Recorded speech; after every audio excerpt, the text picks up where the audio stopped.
السلام علیکم ورحمۃ اللہ وبرکاتہ۔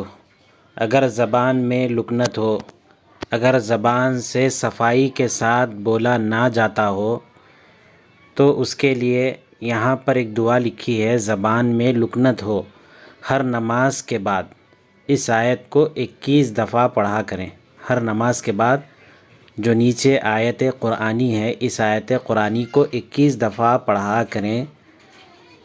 اللہ عز و جل زبان میں صفائی عطا کریں گے۔ اگر بچے ہیں تو ماں باپ پڑھ کر پھونک دیں 21 مرتبہ، انشاءاللہ عز و جل زبان میں صفائی آئے گی۔ رب اشرح لی صدری ویسر لی امری واحلل عقدۃ من لسانی یفقہوا قولی۔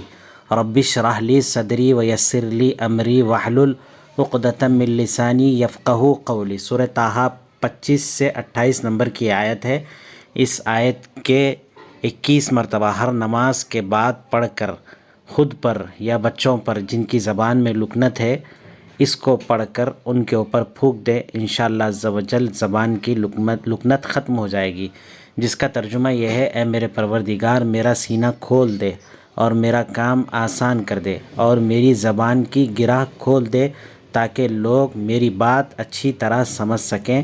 اس آیت قرآنی کا اہتمام کرنے پر جب تک اس آیت قرآنی کو ہر نماز کے بعد 21 دفعہ پڑھتے رہیں گے، رب اشرح لی صدری ویسر لی امری واحلل عقدۃ من لسانی یفقہوا قولی، اس آیت کے اہتمام سے خواہ کوئی بھی شخص ہو، بچہ ہو یا بڑا ہو، اس کی زبان کی لکنت ختم ہو جائے گی، زبان میں صفائی آ جائے گی، وہ اپنی بات کو بہترین طریقے سے، اچھے طریقے سے لوگوں کے سامنے میں پیش کرنے کے قابل ہو جائے گا۔ یہ نہایت ہی مجرب آیت ہے، اس کا تجربہ کر کے دیکھیں، انشاءاللہ عز و جل زبان میں صفائی اور بولنے کی قوت و طاقت اور ہمت انسان کے اندر پیدا ہو جائے گی۔ السلام علیکم ورحمۃ اللہ وبرکاتہ۔